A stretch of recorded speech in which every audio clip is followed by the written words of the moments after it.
자, 그럼 여기서 이제 이렇게 소득세 과세 대상이 되면 매년 1월 1일부터 2월 10일 사이에 사업장 현황 신고를 해야 되는데, 여기서 이제 여러분이 의문점이 있죠? 그러면 어떤 경우에 월세나 전세 받았을 때 세금 신고해야 돼? 어렵게 말하면 이 소득세 과세 대상이 되는 거야? 라고 물어보신다면,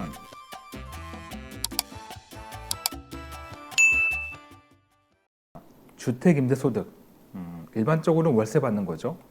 그리고 월세가 아니더라도 전세만 받고 있더라도 또 일정 요건이 되면 월세 받는 것처럼 계산하는 또 간주임대료가 있어가지고, 뭐 월세든 간주임대료든 어쨌든 그 임대소득에 대해서 소득세를 납부해야 되는 과세 대상이 된다면 세무서에서 소득세법상 사업자 등록을 해야 합니다.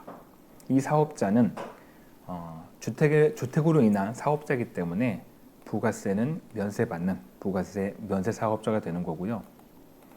이 사업자 등록은 사업 개실이니까 세를 준 날짜겠죠. 월세가 됐든 전세가 됐든 이제 이렇게 임대가 개시가 된 날, 그 날로부터 20일 이내에 사업장 소재지, 사업장이니까 세를 주고 있는 그 주택이 위치하고 있는 관할 세무서에 신청하는 겁니다.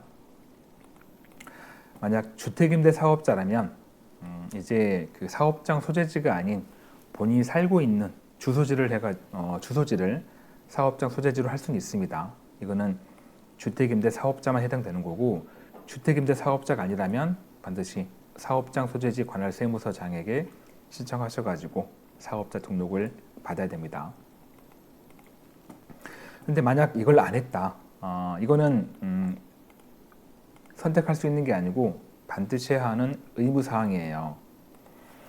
2019년 소득부터 2018년 소득까지는 2천만 원 이하 주택임대 소득, 2천만 원 이하는 비과세인 거고, 2019년 소득부터 과세가 되면서 비과세 없이 그때부터 사업자 등록을 반드시 하게 되어 있는데, 이걸 등록하지 않았을 때 이때는 가산세가 붙습니다.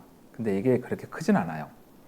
0.2% 가산세가 붙는데, 기준점은 뭐냐면 사업 개시일부터, 그러니까 실제 세를 줬는데 사업자 등록 안 했어요. 그러다가 나중에 실제로 사업자 등록을 신청한 날 그 직전일까지, 오늘 신청했다면 어제까지, 사업 개시일부터 어제까지, 그때까지 발생한 수입, 월세 총 받은 금액, 그 금액의 0.2%입니다. 2천만 원이면 4만 원이에요. 그러니까 사실 가산세가 그렇게 크게 무섭진 않습니다. 그래서 보통 이 가산세가 크지 않다 보니까 많은 분들이 원칙적으로 소득세 과세 대상이 되면 사업자 등록을 하고 세금 신고해야 되는데 계속 숨기고 있는 거죠. 가산세가 많지 않으니까. 근데 저는 항상 원칙을 말씀드린 것도 있지만, 앞으로 이런 전세 월세 신고제나, 그리고 이번에 그 경제정책 방향에서 주말 부부, 맞벌이 부부 같은 경우도 월세 세액공제를 둘 다 해주겠다라는 게 만약에 개정이 된다면, 나는 집주인이 나는 숨기고 싶지만 이 계약에 대해서 신고가 들어가고, 그리고 임차인이 월세 낸 거에 대해서 세액공제 받으면 이게 다 세무서에 신고 들어갈 거잖아요, 데이터가. 그러면 이제 언젠가 세무서에서 그러겠죠. 이거 그동안 보니까 임차인은 다 공제 받고 있는데 왜 집주인 당신은 월세 받은 거에 대해서 세금 안 냈습니까? 이런 게 밝혀질 때가 올 거라서, 저는 개인적으로 숨기는 것도 뭐 선택하실 수 있지만 웬만하면 숨기지 마시고, 이제 앞으로는 소득이 있으면 세금을 신고하고 내시는 게 어떨까, 원칙적으로 가시는 게 좋다라고 봅니다. 자, 그럼 여기서 이제 이렇게 소득세 과세 대상이 되면 매년 1월 1일부터 2월 10일 사이에 사업장 현황 신고를 해야 되는데, 여기서 이제 여러분이 의문점이 있죠?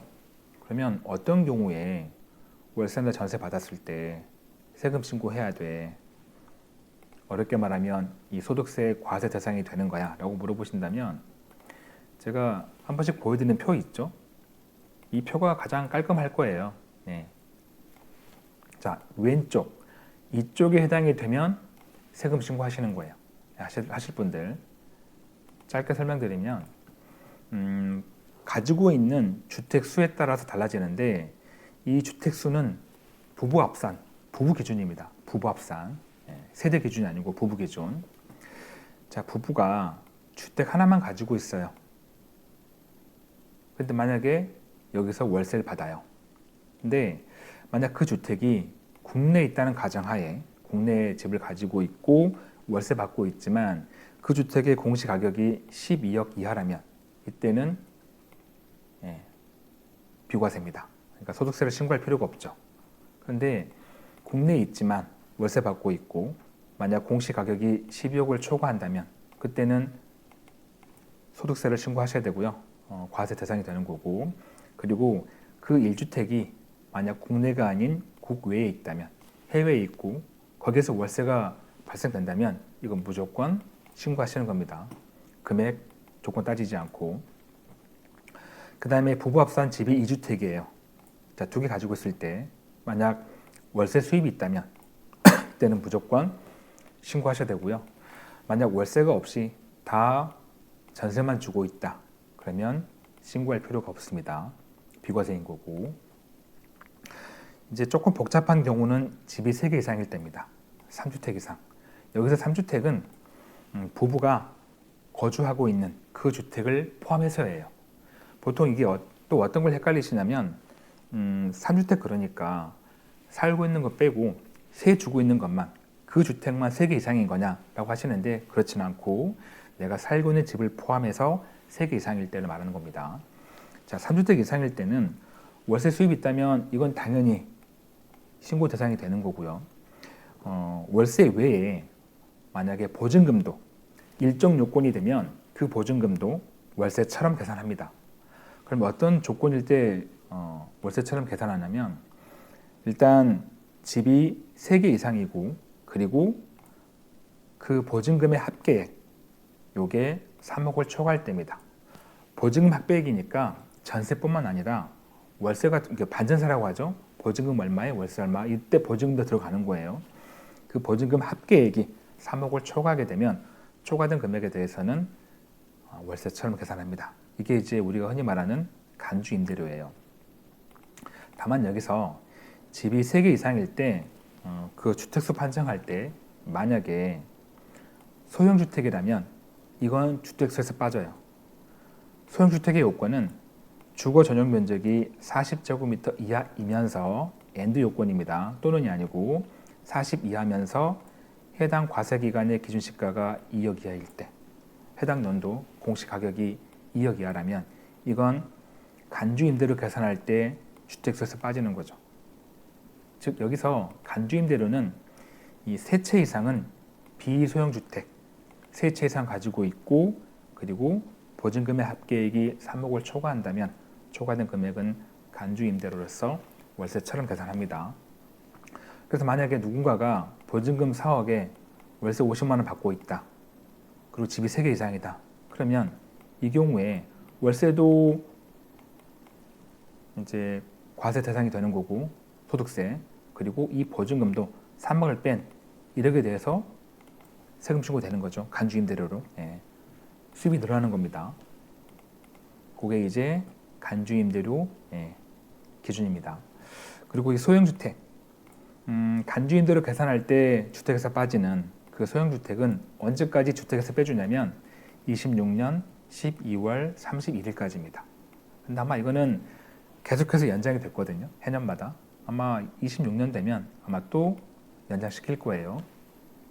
일단은 26년까지만 주택에서 빼주는 거고, 다만 여러분이 주의하실 거, 즉 이런 내용을 방송하고 나면 이제 어떻게 오해하시냐면 저는 분명히 간주 임대료 계산할 때 이러한 소형주택은 주택에서 빠집니다 라고 하는데 이러한 요건을 갖추면 모든 세금에서 주택에서 빠진 줄 알아요.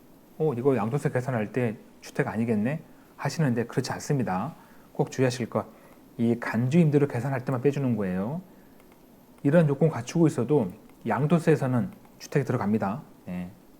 종부세 들어가는 거고요. 꼭 주의하시고, 그리고 아까 그 부부 합산 주택 수익 있잖아요. 제가 이게 1주택, 2주택, 3개 이상 이 주택 수가 세대가 아니고 부부 기준이라고 했잖아요. 한번 예시를 들어볼게요. 제가 예전에 한번 이거 영상에 올린 적이 있는데, 자, 어떤 세대가 있습니다. 그 세대는 세대원이 4명입니다. 세대주는 남편이고요. 그리고 이제 이 세대주 밑으로 3명의 세대원이 있죠. 부인이 있고 아들이 있고 시아버지가 있어요. 이렇게 세대원이 4명인 한 세대가 있습니다. 남편도 집을 가지고 있고 남편 명의로 여기서 이제 살고 있는 거죠. 4사람이. 그리고 부인도 집을 가지고 있어요. 월세 받으면서. 그리고 시아버지가 또 집을 가지고 있는데 월세 받고 있고, 아들도 집을 가지고 있어요. 월세 받고 있습니다. 자, 이럴 때 이 부부와 시아버지, 아들, 이거 소득세 어떻게 될까? 자, 일단 주택수 기준은 부부 합산입니다. 그러면 이 부부 먼저 계산해 보면, 부부는 이미 집이 2개죠. 남편 하나, 아내 하나, 집이 2개예요. 아까 말씀드렸지만 주택수는 임대주택수만 따지는 게 아니고 내가 살고 있는 거 다 포함합니다. 자, 그래서 요거는 부부는 집이 2개니까 부인 명의로 받고 있는 월세 금액, 이거에 대해서 소득세가 과세가 되겠죠. 그래서 이런 경우는 사업자 등록해야 되는 거고, 세무서에. 그리고 매년 1월 달에 사업장 현황 신고해야 되는 거고, 5월 달에 소득세 신고해야 되는 겁니다. 자, 그런데 시아버지 같은 경우는 집 하나만 가지고 있어요. 자, 그렇다면 여기서 월세 받고 있죠. 국내에 있고. 자, 이럴 때는 만약 이 주택의 공시 가격이 12억이라면 소득세가 비과세입니다. 신고할 필요 없어요.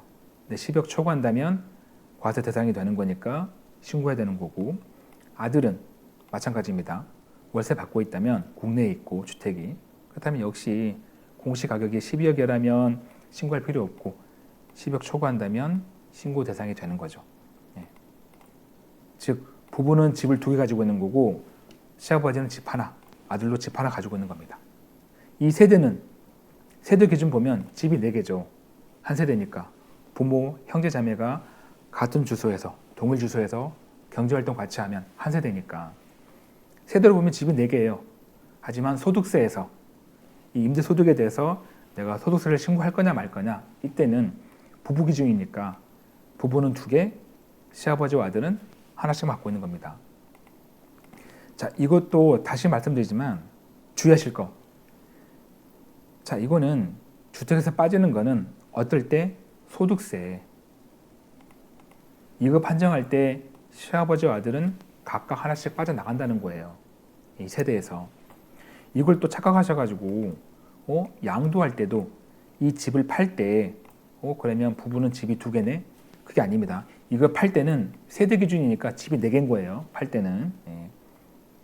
꼭 주의하시기 바랍니다. 그리고 이제 간주임대료에서 원칙은 3개 이상일 때부터 따지는 건데, 26년부터는 그러면 내년부터겠죠? 올해까지가 아니라 내년부터는 2개만 가지고 있어도 그 2개 주택이 만약 둘 다 공시 가격이 12억을 초과한다면, 그러니까 공시가 12억 초과하는 주택 2개 가지고 있으면 그때는 3개 아니고 2개지만 그때도 간주임대료 대상이 됩니다. 물론 보증금 합계액이 3억 원 초과해야겠죠. 초과하는 금액에 대해서 계산이 됩니다. 이제 이거 참고하시고, 아마 이거는 올해 지나고 내년 초과되면 제가 또 이렇게 다시 말씀드리겠죠. 그때 참고하시면 좋겠습니다.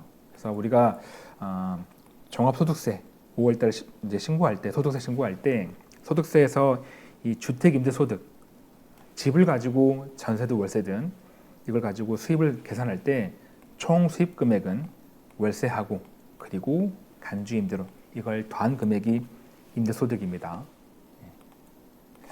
자, 그래서 이렇게 이쪽에 내가 이렇게 하나 가지고 있고 2개 가지고 있고 3개 이상 가지고 있는데 소득세 과세 대상이다 라고 하면 매년 1월 1일부터 2월 10일 사이에 이렇게 사업장 현황 신고를 해야 하는 거죠. 어디 하는 거냐면 사업장 소재지, 즉 세를 주고 있는 그 주택이 위치한 관할 세무서, 거기다가 신고를 하게 되어 있습니다. 아니면 이제 오프라인 말고 이제 온라인으로 인터넷을 하고 싶다라고 하시면 홈택스에 신고하시면 되고, 근데 이제 아무래도 이런 인터넷이 조금 불편하신 분들은 직접 가시는 거잖아요. 가실 때는 사업장 소재지 관할 세무서 가시는 겁니다. 그러면 뭘 신고하는 거냐? 사업장 현황이니까 뭐지 이게? 사업장이 뭐 무슨 평수나 뭐 이거 신고하는 건가? 그게 아니라 전년도.